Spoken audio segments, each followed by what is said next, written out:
여러분 반갑습니다. 오늘은 재벌 총수의 절도라는 제목으로 말씀을 올리겠습니다.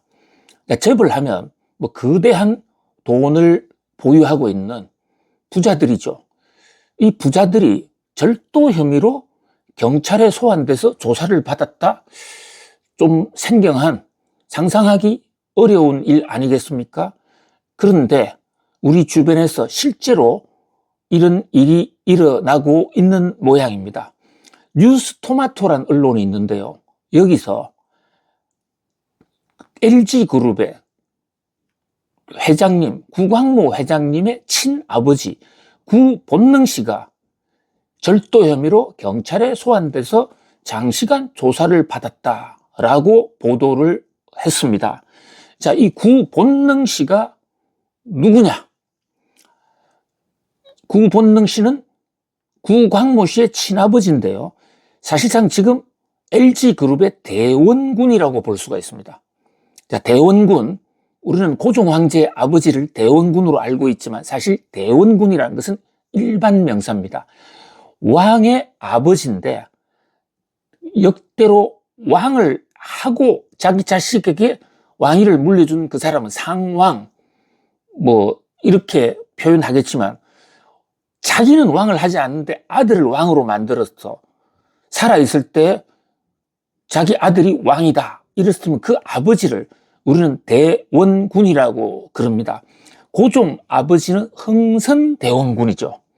그런데 지금 뉴스토마토가 보도한 경찰의 절도 사건으로 소환 조사를 받았다고 하는 이 구본능 씨는 본능대원군입니다. 이름이 본능이니까요. 본능적 대원군이 아니라 본능대원군입니다. 이 구본능 씨의 아들이 지금 LG그룹의 총수 구광모 회장이죠. 자, 이게 도대체 무슨 사연일까? 보도에 따르면요, 이 LG그룹의, 그러니까 그 전대 회장인 구본무 회장님이라고 계십니다.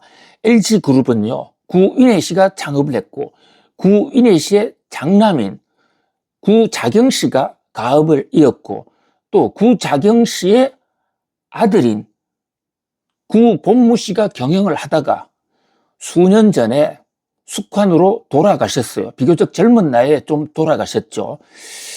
그런데 이 구본능 씨는 그 구본무 전 회장의 동생입니다. 거꾸로 얘기하면 2대 구자경 회장의 첫째 아들이 구본무고 둘째 아들이 구본능 씨예요.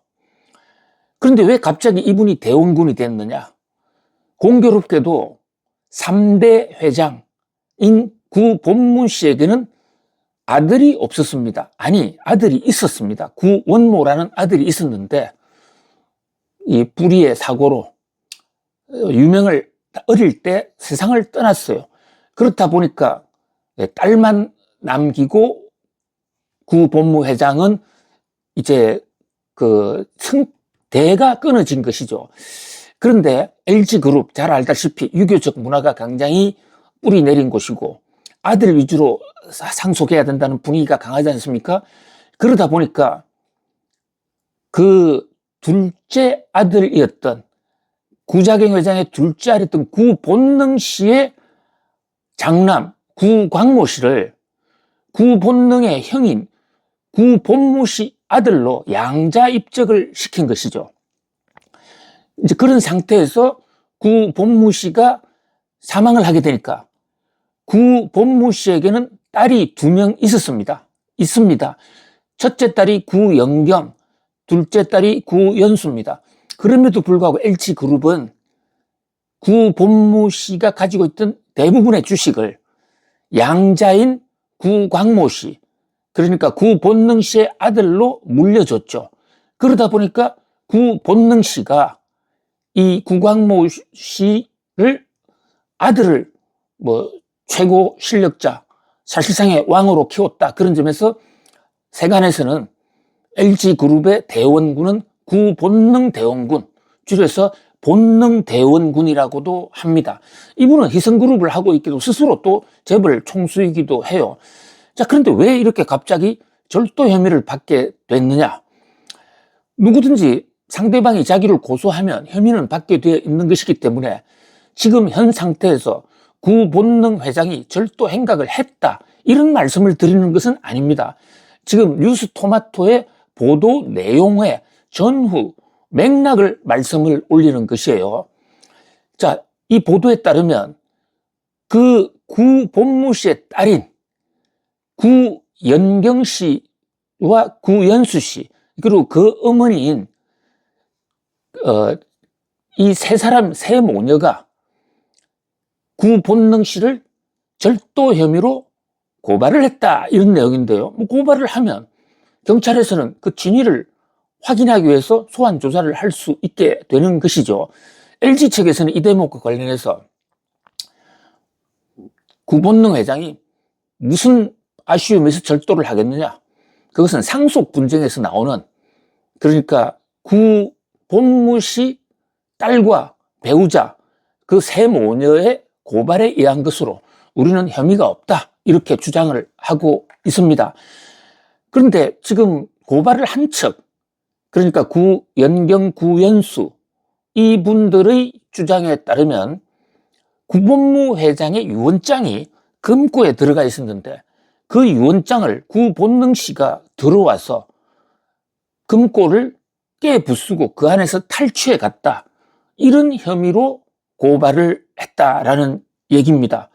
자, 갑자기 여기서 왜 유언장이 문제가 되느냐? 구본무 회장의 재산이 구본능 씨의 친아들인 구광모로 넘어가지 않았습니까? 근데 당시에 LG 측에서는 구본무 회장이 돌아가시면서 LG가의 가업 승계, 아들로의 가업 승계를 위해서 대부분의 주식을 구광모 쪽으로 넘기기로 했다라는 유언장을 써놓은 것 같은데, 그것을 구광모 씨의 아버지 구본능 씨가 집에 방문했을 때 그 금고를 파괴하고 그것을 빼갔다, 그것이 사실이라면 절도되지만 현재로서는 혐의가 확인된 것은 아니고요. 자, 이 대목에서 우리는 재벌가의 상속 문제, 어느 정도 심각하냐를 다시 한번 뜯어보지 않을 수가 없습니다. 그러니까 구본무 씨의 그 미망인과 또 딸들은 자기 아버지 뜻은 자녀들한테 어느 정도는 넘기는 것을 유언을 했다라고 확신하고 있는 것이죠. 만약에 그 유언이 무효가 된다거나 또는 유언이 없었다면 민법이 보장하고 있는 지분 비율, 자, 이것은 어떤 특정인이 사망했을 때 지분 비율은 배우자가 1.5, 그리고 아들과 딸들은 1, 1, 1 이래 내려갑니다. 그러니까 거기서 현재 상속권자가 구본무 씨의 미망인과 딸 2명이 있지 않습니까? 그런데 구광모 씨도 물론 1이라는 포션의 지분을 받을 수가 있지만 그 구본무 씨 가족에서 세 모녀 합하면 1.5 플러스 1, 1, 1 이러면 3.5거든요. 그러니까 전체 4.5 중에서 3.5를 세 모녀가 가져가도록 민법은 규정하고 있는데, 물론 유언이 있으면 유언에 우선합니다. 근데 그 유언장이 조작이 됐을 수도 있다는 이런 얘기 아니겠습니까? 지금 돌아가신 지가 상당히 됐는데 아직까지 이런 분쟁이 일어나고 있다, 이런 얘기는 LG그룹으로서는 상당히 아픈 얘기일 수가 있죠. 누구의 주장이 맞는지 뭐 우리로서는 명확하게 알지를 못합니다. 자, 그런데 이 대목에서 과연 이 LG가의 아들 위주의 승계 작업, 이것이 과연 정당화될 수 있느냐? 뭐 이것은 현재 구광모 회장 측에서는 구본무 회장도 그 전대에 자기가 장손이라는 이유로 지분을 많이 받았기 때문에 구본무 회장이 사망했을 때도 그 친딸보다는 장손인 구광모 회장에게 가는 것이 옳다, 이렇게 주장하는 측이 있는가 하면, 자, 이제 시대가 달라졌다. 구본무 회장은 구본무 회장의 뜻에 따라서 딸들에게 상속되는 게 맞다, 그렇게 주장하는 세력이 팽팽하게 갈리고 있거든요. 어쨌든 LG가 하면 창업주 구인혜 회장이 인화의 LG, 우리 가족들끼리 정말 잘 지내자, 화목하게, 가족들뿐만 아니라 직원들하고도 관계가 유별나게 좋은 회사로 유명했습니다. 그런데 상속 분쟁이 터지면서 이게 LG의 인화가 상당히 시험대에 올랐다 지적을 받고 있는데, 이 와중에 절도 소환 사건까지 터져서 분위기가 흉흉한 것입니다.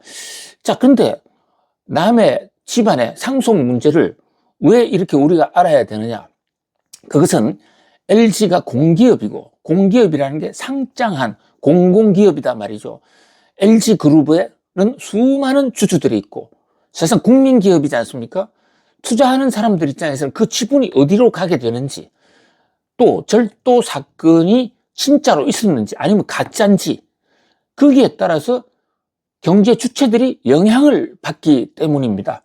모쪼록 LG가에서는 이런 문제가 좀 자율적으로 해결이 되도록 인화의 노력을 좀 해줬으면 좋겠고요. 또 이런 분쟁이 생겨나지 않도록 지금 많은 다른 기업들 입장에서도 상속에 대비한 어떤 이 승계 플랜, 이런 것을 좀 정확히 해놓을 필요도 있고, 또 정부 입장에서도 상속세 문제라든지 가업 상속 문제에 대해서 좀 심혈을 기울여서 제도를 선진화해 볼 필요가 있다, 이렇게 보겠습니다. 오늘은 LG가에서 벌어지고 있는 상속 전쟁과 재벌 총수, 본능대원군의 절도 소환 경찰 조사를 주제로 말씀 올렸습니다. 감사합니다.